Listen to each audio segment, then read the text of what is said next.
जमलेल्या माझ्या तमाम महाराष्ट्रप्रेमी बांधवांनो, भगिनींनो आणि मातांनो, बऱ्याच वर्षांनंतर मला वाटतं मी परतूरमध्ये आलेलो आहे. पण मी आलोय तो असा तसा नाही आलेलो. मी परतूरच नाही तर संपूर्ण जालना जिल्हा जिंकण्यासाठी आलेलो आहे. आणि आत्ताही आपल्या व्यासपीठावरती 3 4 बदामराव पण आलेले. 4 जण तुमच्या समोर उमेदवार म्हणून उभे आहेत.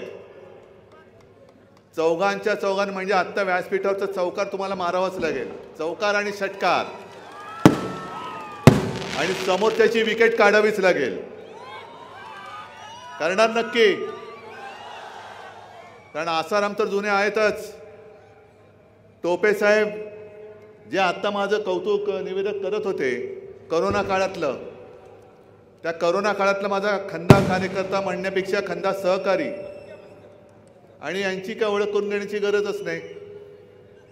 ती घोषणा 50 खोके ऐकलेत ना, 50 खोके, ती घोषणा यांनी दिली होती.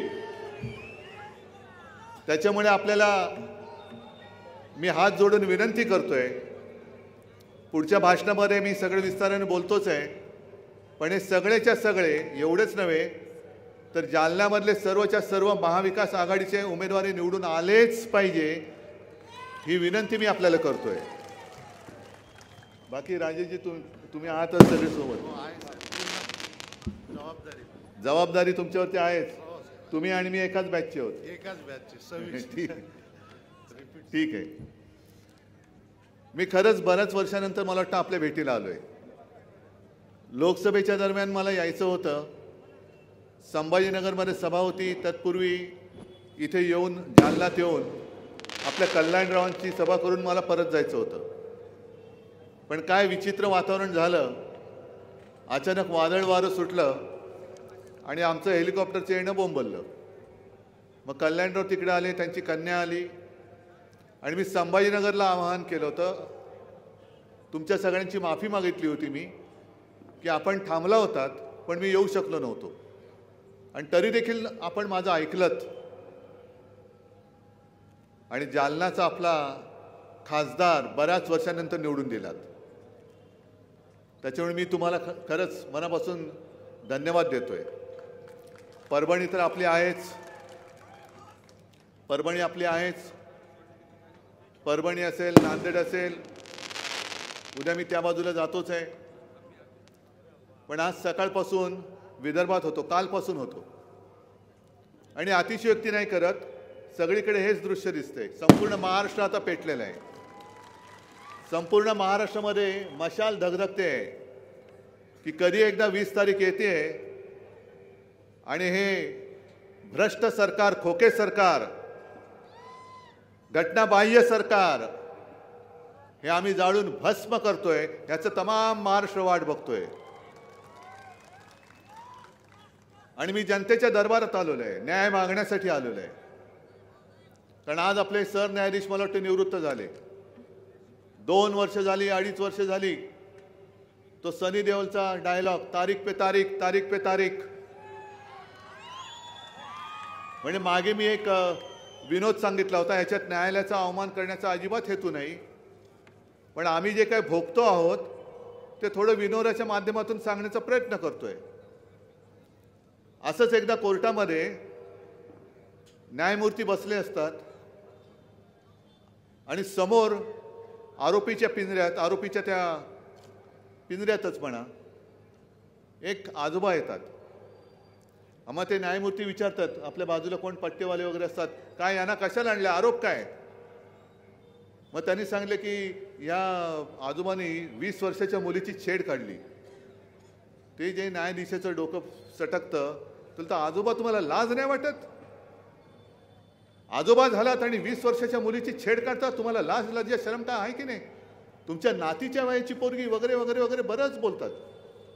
सगळं बोलून झाल्यानंतर आजोबा शांतपणाने न्यायमूर्तींच्या डोळ्यात डोळे घालून आणि बघतात आणि बोलतात की न्यायमूर्ती महोदय, ही घटना घडली तेव्हा मी देखील 20 वर्षाचाच होतो.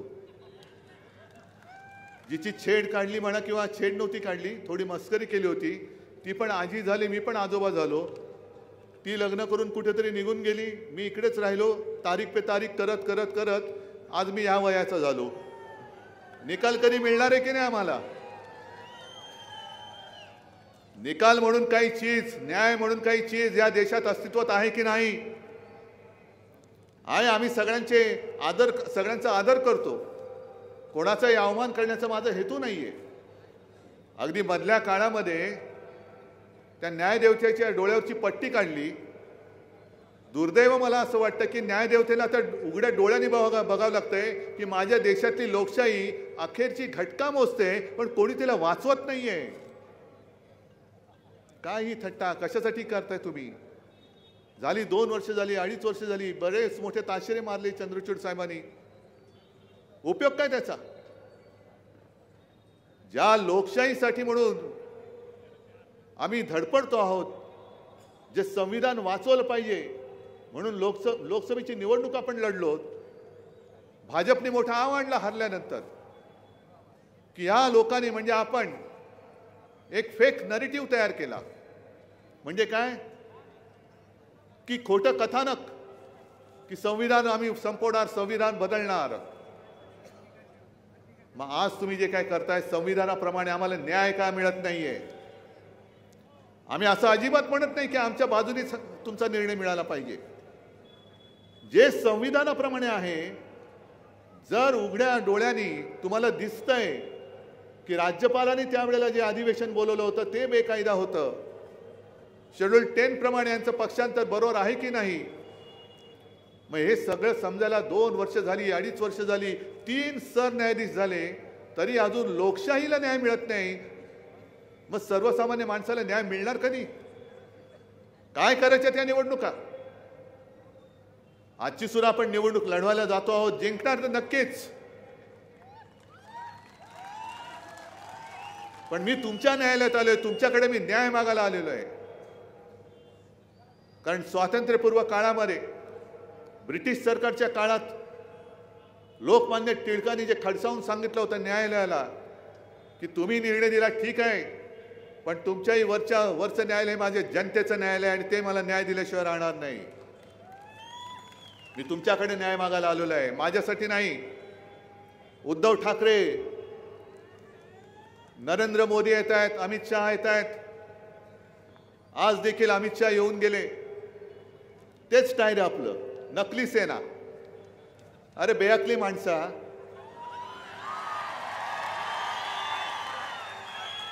नाही, जर कोणी माझ्या शिवसेनेला नकली म्हणाल तर कोणी असला तरी तो बेअकली आहे.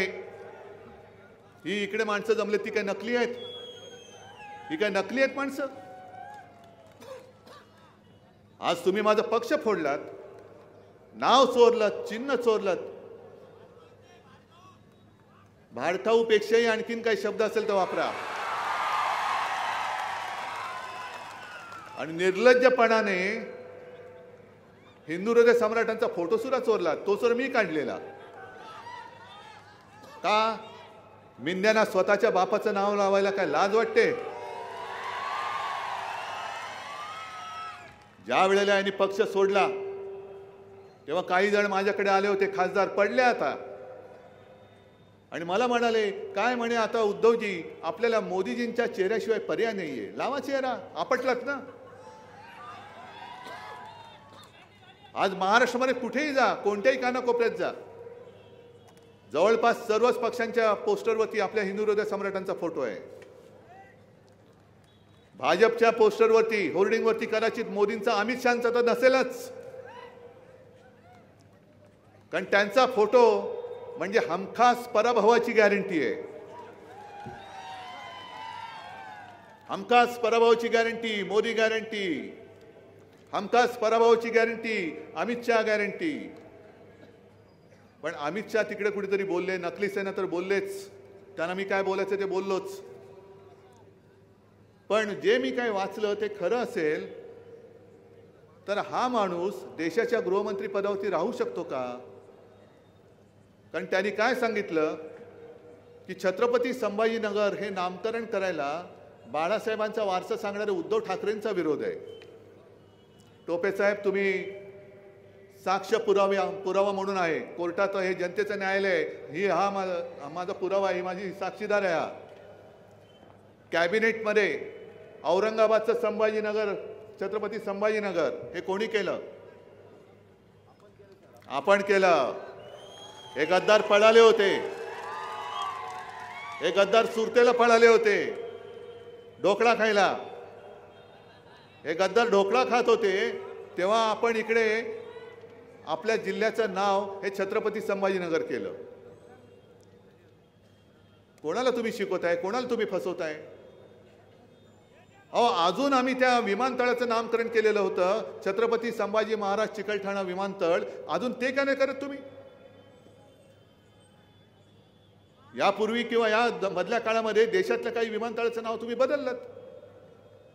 मग माझ्यावरती टीका करण्याच्या आधी तुमच्या बुडाखाली काय काय पेंडिंग आहे ते तर बघा. आणि मोदीजी आले, त्यांच्याकडे काही मुद्दे नाहीत. मला असं वाटतं लोकसभेतल्या तुम्ही दिलेल्या फटक्यानंतर महाराष्ट्राने जो काही त्यांना एक फटका दिला, फटकारे दिले, त्याच्यानंतर मोदी आणि शहा भाजपवाल्यांना मलम लावायला आलेत. कुठे रे उठला तुझ्या वळ? मग काही जणांना वळ दाखवायची सुद्धा लाज वाटते, अशा ठिकाणी तुम्ही वळ उमटवलाय. राहू दे राहू दे राहू दे राहू दे. पण मोदी म्हणाले की हे महाविकास आघाडी यांच्या गाडीला चाकं पण नाहीत आणि ब्रेक पण नाही. ब्रेक नाहीच आहे, कारण आमची गाडी सुसाट जाणार आहे, दिल्लीपर्यंत पुढे जाणार आहे. पण मोदीजी, तुम्हाला आमच्या महाविकास आघाडीच्या गाडीच्या चाकाची जर एवढी चिंता असेल तर तुमच्या इंजिनाला भ्रष्टाचाराची जी चाकं लागलेत ना, ती बघा पहिली, ती या निवडणुकीत पंक्चर होणार आहेत. काय आणतात मोठा 70,000 कोटीचा घोटाळा अजित पवारांनी ते आरोप केला आणि अजित पवारांना बाजूला घेऊन आज त्यांचा प्रचार करतायत. त्याची तर गोष्टच सोडा. सगळे भ्रष्टाचाराचे ज्यांच्यावरती आरोप झाले ते सगळे आजूबाजूला घेऊन मोदीजी तुम्ही त्यांच्या प्रचाराला येतात. काय कोणत्या तोंडाने ज्यांना तुम्ही भ्रष्टाचारी म्हटलं त्यांना मत द्या, हे कोणत्या तोंडाने तुम्ही महाराष्ट्राला सांगणार आहात? अजित पवारांच्या प्रचाराला जाणार आहात? जा. आणि कसं काय यांचं सगळं स्वच्छ आहे ते तुमच्याच तोंडाने, ज्या तोंडाने तुम्ही आरोप केले त्याच तोंडाने सांगा अजित पवार किती गुणाचा पुतळा आहे. का अजून त्यांना तुम्ही काय सँडल सोपली आंघोळ घातली? अरे टरबुजाबद्दल नका बोलू रे, त्याची संधी संपलेली आहे. पण मुद्दा म्हणून मला मिंद्याला सांगायचंय आणि अजित पवारांना पण सांगायचंय. आज अमित शहानी सांगितलंय ना, तुम्ही काय म्हणतात तसं मी नाही बोलत, देवेंद्र फडणवीस पुन्हा मुख्यमंत्री होणार असं ते बोलले. मान्य आहे तुम्हाला? तुम्हाला पटणार आहे? आणि मग मिंद्या आणि अजित पवारांनी आता ठरवावं की वापरा आणि फेका हे भाजप कसं करतंय. आता तुम्हाला त्यांची भांडी घासायला लावतात की नाही ते बघा. हे असंच भाजप चाललेलं आहे, ज्याला आपण 25-30 वर्ष फसलो. आणि ते जे काय म्हणतायत ते ढोंगी हिंदुत्व मी मानायला तयार नाही. आपलं हिंदुत्व हे वेगळं आहे. मी अनेकदा सांगितलं, आपलं हिंदुत्व हे घर पेटवणारं हिंदुत्व नाही, नुसतं हिंदू मुसलमान दंग करणारं आपलं हिंदुत्व नाहीये, तर घरातली चूल पेटवणारं आपलं हिंदुत्व आहे. आम्ही हिंदू आहोत ना. पण आज सुद्धा इकडे अनेक मुसलमान आलेले आहेत. काय त्यांना माहिती नाही आम्ही हिंदू आहोत? पण सगळे एकोप्याने जे नांदत आहेत, जे या देशाला आपला देश मानत आहेत, त्यांना पण तुम्ही शत्रू मानणार आहात. आमचं हिंदुत्व हे हृदयात राम आणि हाताला काम देणारं हिंदुत्व आहे. यांचं सरकार हे भ्रष्टाचाराने एवढं बरबटलेलं आहे. प्रत्येक ठिकाणी जाऊ तिथे खाऊ, जिथे जातात तिकडे खात आहेत. मुंबई महापालिकेची तिजोरी ह्या तरी कमी करायला चाललेले. संपूर्ण कॉन्ट्रॅक्टर आणि कॉन्ट्रॅक्टर सुद्धा कोण? मुंबई कोणाच्या घशात घातली? कोणाच्या? अदानीच्या घातली ना. मग हे यांचं हिंदुत्व. हा यांचा स्वच्छ कारभार. पण मुंबई अदानीच्या घशात घातलेली असली तरी मुंबई ही आपली राजधानी आहे, ती तुमची पण राजधानी आहे. आणि मी तुम्हाला वचन देतोय, तुमच्या आशीर्वादाने आपलं सरकार आणल्यानंतर अदानीच्या घशात घातलेली मुंबई परत बाहेर काढून मी माझ्या मुंबईतल्याच नव्हे तर महाराष्ट्रातल्या भूमिपुत्रांना तिकडे परवडणाऱ्या किमतीवर एक घर देऊन दाखवल्याशिवाय राहणार नाही. या तुम्ही सगळेजण, तुमचा हक्क आहे मुंबईवरती. सरकार आणा. मी अदानीच्या घशातली मुंबई काढतो आणि मी तुम्हाला देतो मुंबई आणि मुंबईच्या आजूबाजूचा परिसर. मुंबई काय तुम्हाला खिरापत वाटली? एक तर संपूर्ण महाराष्ट्र तुम्ही लुटतात, महाराष्ट्राचं वैभव तुम्ही लुटून टाकलं. उद्योग धंदे गुजरातला घेऊन गेलात. महाराष्ट्रामध्ये येऊ शकणारे उद्योग धंदे हे सुद्धा तुम्ही गुजरातला घेऊन गेलात. आणि महाराष्ट्राची किंमत असताना नाहीये. महाराष्ट्रासोबत राहिला काय किंवा न राहिला काय, आमचं काय जातंय? या गुरमीमध्ये हे भाजपवाले वागतायत आणि त्यांचे लाचार हे मिंदे आणि अजित पवार वागतायत. अरे लाज वाटते आम्हाला तुमची. इतकं वर्ष तुम्हाला आम्ही सोबत ठेवलं होतं, त्याची लाज वाटते. माझ्यावरती टीका करतायत, करा तुम्ही, पण तिकडे जे काही लाचारी करता आहात, अगदी निवडणूक आज असताना सुद्धा महाराष्ट्राची पर्वा न करता महाराष्ट्रात येऊ शकणारा टाटा एअरबस जो आपण नागपूरला आणत होतो, विदर्भात, तो मोठ्या दिमाखामध्ये मोदीजींनी गुजरातमध्ये करून दाखवलं. महाराष्ट्र खड्ड्यात गेला तरी चालेल, पण मी इकडे माझा तिकडचा उद्योग इकडे आणून इथल्या लोकांना रोजगार देणार. मग तुम्ही काय चूक केले? तुम्ही काय पाप केले? काय तुम्ही काम नाही करू शकत? तुम्ही काय काम करायला गुजरातमध्ये जाणार? ही परिस्थिती आजपर्यंत कोणी महाराष्ट्रावरती आणलेली नव्हती. आणि मी भाजपला सांगतोय, मिंदेला तर सांगण्याची गरज नाही, कारण त्याने सांगून उपयोग नाही. निवडणुकीनंतर तर ते कुठे दिसणारच नाहीये. आपलं सरकार आल्यानंतर पहिल्या प्रथम मी महाराष्ट्राची होणारी लूट थांबवेन आणि महाराष्ट्राचं लुटलेलं वैभव मी परत आणल्याशिवाय राहणार नाही. आणि आपलं सरकार याने का पाडलं? चांगलं चाललं होतं सरकार. चाललं होतं की नव्हतं चाललं? 10 रुपयामध्ये शिवभोजन थाळी आपण देत होतो की नव्हतो? आणि तुम्ही शेतकरी किती आले तिकडे? आलायत? मग मला खरं सांगायचं, आपल्या सरकारने 2 लाखापर्यंत जे पीक कर्ज माफ केलं होतं, कर्जमुक्ती ही तुम्हाला मिळाली होती की नव्हती? मग काय घोडं मारलं आम्ही? 50,000 रुपये जे नियमित कर्ज परतफेड करणार होते, करतात, त्यांना द्यायला आम्ही सुरुवात केली होती. यांनी सरकार पाडलं. नंतरचे पैसे मिळत आहेत तुम्हाला? पीक विमा योजनेचे पैसे मिळत आहेत? सोयाबीनचा भाव काय होता? सोयाबीनचा भाव काय होता? होता ना. आता काय आहे? कापसाचा भाव, कापसाची खरेदी होते, डाळीची खरेदी होते. मग काय करायचं आहे सरकार? घाला चुलीमध्ये. या सरकारचा उपयोग नाही. आणि जे सरकार केवळ लुटण्याचं काम करते. आणि हे कसं लुटते? शेतकऱ्यांना मला खास विचारायचं आहे की तुम्ही बी बियाणे घेता, खतं घेता, कीटकनाशकं घेता, शेतीची अवजारं घेता, त्याच्यावरती जीएसटी भरता की नाही भरत? मग जीएसटीचे भाव खालीवर होतात का हो? पाऊस जास्त पडला, जीएसटीचा भाव वाढला. दुष्काळ पडला, जीएसटीचा भाव कमी झाला. नाही होत ना.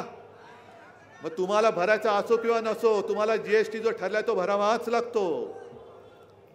आणि लोकसभेमध्ये मला एका शेतकऱ्यांनी सांगितलं होतं, आता हे गणित मला माहित नाही, कारण मी शेतकरी नाहीये, मला शेतीतलं काही कळत नाहीये, पण मला शेतकऱ्याचं हृदय कळतं. मला शेतकऱ्याचे अश्रू दिसतात. त्याच्यामुळे मी चुकीचं बोललो तर तुम्ही मला सुधरवा. मला शेतकऱ्यांनी सांगितलं होतं की उद्धवजी, आम्हाला म्हणजे त्याला कोणतं किती एकर त्याची जागा होती मी नाही विचारलं, कोणतं पीक घेतो तर मी नाही विचारलं त्याला. तो म्हणाला साधारणतः मला 1 लाखाचं खत हे वर्षभरात लागतं. आणि त्यांनी सांगितलं की 1 लाखावरती 18% जीएसटी आहे. आता किती टक्के आहे कल्पना नाही. समजा 18% आहे, म्हणजे 1 लाखावरती किती पैसे गेले? 18,000 कोणाच्या खिशात? दिल्ली आणि प्रधानमंत्री सन्मान योजनेचे किती मिळतात? किती? 12,000 ना? मग आणखीन 6,000 कुठे गेले? 6,000 कोणाच्या खिशात गेले? कीटकनाशकाची जीएसटी कुठे गेली? बाकीची जीएसटी जे भरताय ती कुठे गेली? कुठे? आणि ही जीएसटी एवढी आपल्याला लुटतायत, हे सकाळपासून जीएसटी आपल्या मागे लागते. म्हणजे केंद्राची माणसं आपल्या सोबतच असतात. दात घासायला टूथपेस्ट उघडली का जीएसटी लागते, कारण टूथपेस्टला सुद्धा जीएसटी आहे, ब्रशला सुद्धा जीएसटी, पावडर लावलं जीएसटी, आंघोळीला गेलं जीएसटी, कपडे घातले जीएसटी, चप्पल घातली जीएसटी. काय आहे काय?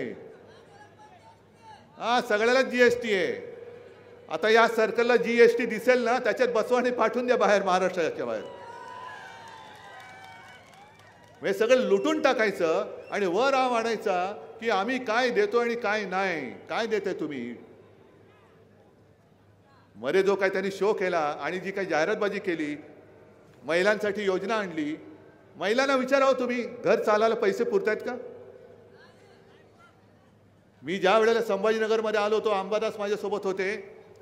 शेतकऱ्यांच्या बरोबर मी बोललो. शेतकऱ्यांनी सांगितलं, साहेब तुम्ही देवासारखे आहात, तुम्ही आमचं कर्ज माफ केलं. म्हटलं ठीक आहे दादा, मी काही उपकार नाही केले, मी माझं कर्तव्य पार पाडलं. पण त्या शेतमजूर महिला होत्या, तिच्या बाजूला एक छोटं पोर होतं, तिचं असेल 3-4 वर्षाचं. म्हटलं काय ताई, आता बरं आहे ना, तुम्हाला 1,500 रुपये मिळत आहेत ना, घर चालतंय का? त्याला कसं काय म्हणे, पोराचं ॲडमिशन कशी घेणार मी? ॲडमिशन नाही घेऊ शकत. 1,500 रुपये येईपर्यंत संपून जातात. ते तर आहेच. आणि ती भांडणे मी मिटवतोय. आणि म्हणून मी ठरवलेलं आहे की आपलं महाविकास आघाडीचं सरकार आल्यानंतर जसं मुलींना शिक्षण मोफत दिलं जातं, तसं मी माझ्या महाराष्ट्रातल्या मुलांना सुद्धा मोफत शिक्षण दिल्याशिवाय राहणार नाही. ही घरं फोडणारी मंडळी जी आहेत, घरभेदी, ही घरं मेली तरी चालतील. महिलांना तुम्ही 1,500 रुपये देताय का? उपकार करताय तुम्ही? महिलांची सुरक्षा वाऱ्यावर सोडलेली आहे. महिलांवरती रोज अत्याचाराच्या बातम्या येत आहेत. आणि म्हणून मी प्रत्येक सभेत सांगतो, तेच या सभेमध्ये सांगतो.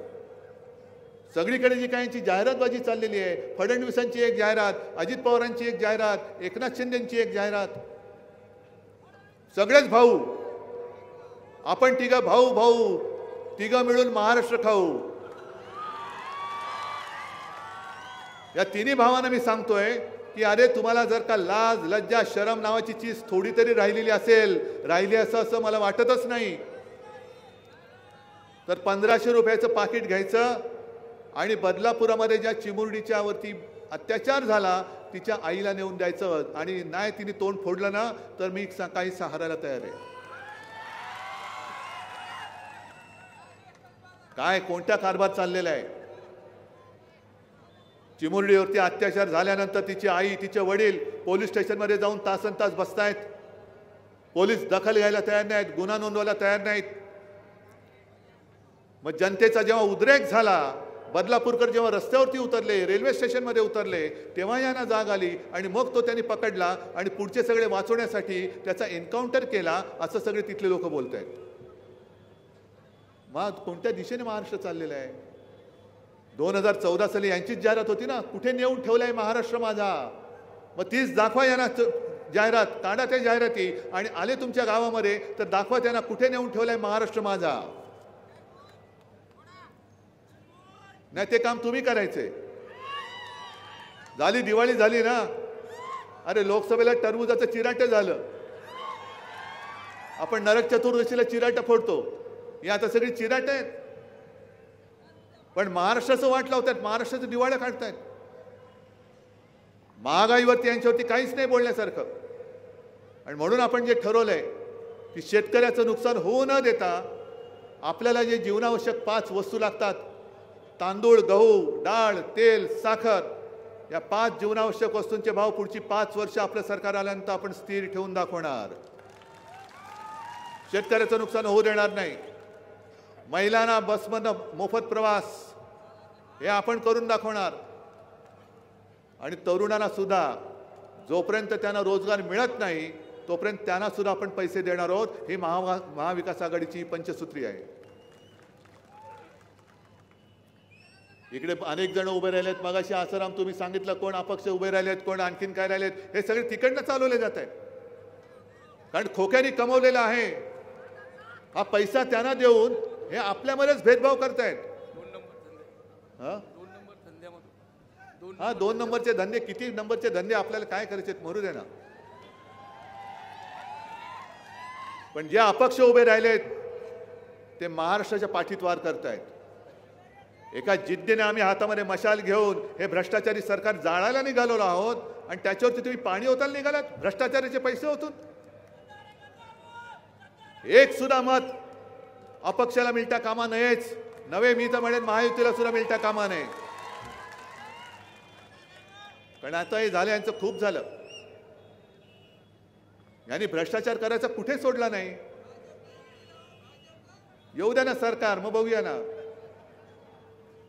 यांनी पैसे कुठे नाही खाल्ले. रस्त्यात पैसे खातायत, सगळीकडे पैसे खातायत. अगदी लोकसभेच्या आधी मतं मिळवण्यासाठी, कोकणातली मतं मिळवण्यासाठी काय मोदीने तमाशा केला होता, नाटक केलं होतं. नौदल दिन तिकडे साजरा केला. चांगली गोष्ट आहे. आपल्या देशाचं सामर्थ्य दाखवणं ही गौरवशाली अभिमानाची गोष्ट आहे. त्याच्याबद्दल मी काही आक्षेप नाही घेत. पण मोदी येणार म्हणून घाई गडबडीमध्ये आमच्या दैवताचा पुतळा तिकडे उभारला, छत्रपती शिवाजी महाराजांचा. आणि एवढं बोगस काम झालं. तो पुतळा बनवण्यामध्ये सुद्धा पैसे खाल्ले आणि 8 महिन्याच्या आतमध्ये तो पुतळा कोसळून पडला. 8 महिन्याच्या आत आमच्या देवाचा पुतळा कोसळून पडतो. आणि मोदीने माफी कशी मागितली? धमकी दिल्यासारखी माफी मागतात. छत्रपती शिवाजी महाराजांचा पुतळा कोसळणं ही साधीसुधी गोष्ट नाहीये. महाराष्ट्राच्या छातीमध्ये केलेला हा वार आहे. महाराष्ट्राच्या हृदयाला झालेली जखम आहे. आणि त्याचा सूड या निवडणुकीत महाराष्ट्र घेतल्याशिवाय राहणार नाही. होय, आम्ही सूड घेणार महाराजांचा अपमानाचा. म्हणून मी जे जाहीर केलं दसऱ्याच्या सभेत, गेल्या निवडणुकीत आपल्या मशाल गीतातलं जय शिवाजी जय भवानी हे शब्द काढायला मला लावत होते. तुम्हाला काय वाटलं तुमचं सगळं मी काय ऐकेन? मी दुसऱ्या दिवशी पत्रकार परिषद घेऊन सांगितलं निवडणूक आयोगाला की मी शब्द काढणार नाही. तुम्हाला जे उखाडणार उखाडो जाओ. नाही काढला मी शब्द. कोश्यारीने महाराजांचा अपमान केला, नाही काढलं मोदींनी त्यांना. प्रफुल्ल पटेलने महाराजांचा जिरटोप मोदींच्या डोक्यात घालायचा. अरे काय, जे घालणाऱ्याला तरी डोकं आहे की नाही? काय वाटेलच्या बरोबर आमच्या दैवताची तुलना करायची? आणि म्हणून मी ठरवलेलं आहे की आपलं सरकार आल्यानंतर जसं सिंधुदुर्गामध्ये महाराजांचं मंदिर आहे तसं महाराष्ट्रामधल्या प्रत्येक जिल्ह्यात मी छत्रपती शिवाजी महाराजांचं मंदिर बांधल्याशिवाय राहणार नाही. आणि जसं आपण एक अभिमानाने बोलतो ना जय श्रीराम, तसंच यापुढे महाराष्ट्रामध्ये जय शिवराय जय शिवराय हा महाराष्ट्राचा श्वास आहे. हा महाराष्ट्राचा श्वास आहे. जे संस्कार तुम्ही आमच्यावरचे पुसून टाकायला निघालेला आहात ते संस्कार आम्ही असे तसे पुसू देणार नाही. महाराष्ट्र तुम्हाला पुसून टाकेल, पण छत्रपतीने आमच्यावर केलेले संस्कार आम्ही तुम्हाला पुसू देणार नाही. हा महाराष्ट्र कोणाचा आहे हे ठरवायचं काम आता तुम्हाला करायचं आहे. ही सगळी दैवत इकडे आहेत. सगळ्यांना नुसते हार घातलेत. शाहू फुले, आंबेडकर, सावित्रीबाई, आणखीन कोण आहेत, सेवालाल महाराज, आणखीन काय, छत्रपती शिवाजी महाराज. हे काय नुसतं नावापुरता महाराष्ट्र आहे? का त्यांना आपण हार घालतो? का त्यांची आपण पूजा करतो? हा महाराष्ट्र शाहू फुले, आंबेडकर आणि छत्रपती शिवाजी महाराजांचा आहे. हा मोदी, शाह आणि अदानीचा महाराष्ट्र आम्ही होऊ देणार नाही. अजिबात होऊ देणार नाही. पण हे मी नुसतं एकटा बोलतोय. मला एका गोष्टीचं समाधान आहे की जरा कॅमेरेवाल्यांनी, प्रेसनी गर्दी दाखवावी, मोदी आणि शहाना दाखवावी. तुम्ही शिवसेना खतम करायला निघालात. तुम्ही माझे आमदार फोडलेत, तुम्ही माझे खासदार फोडलेत, पक्ष, चिन्ह, वडील सगळं चोरलात, तरी देखील ही जनता माझ्यापासून दूर जायला तयार नाहीये. हे माझ्या बाळासाहेबांचे, माझ्या आई वडिलांचे आशीर्वाद आहेत. हीच तर त्यांची पुण्याई आहे. मोदीजी, दुर्दैवाने तुम्हाला नाही लाभली, ती मला लाभली. मी काय करू? मला माझ्या आई वडिलांचा अभिमान आहे. तुम्हाला कोणाला म्हणजे त्यांना कोणाला नसेल ते त्यांचं त्यांना माहीत, मी काय करू शकतो.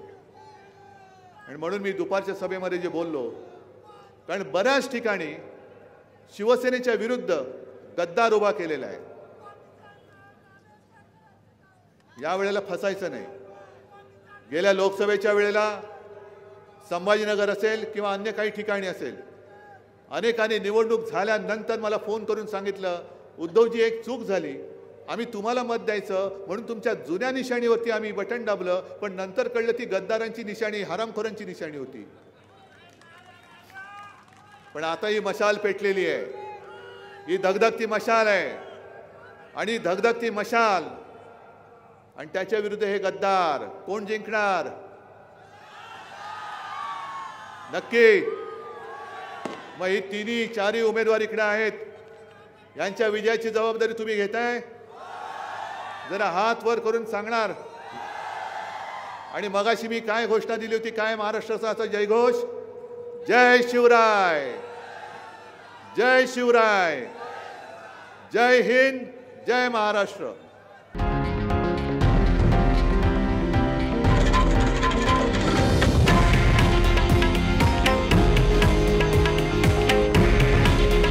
हे आहे देशातील नंबर 1 न्यूज नेटवर्क आणि आपण पाहत आहात TV9 मराठी.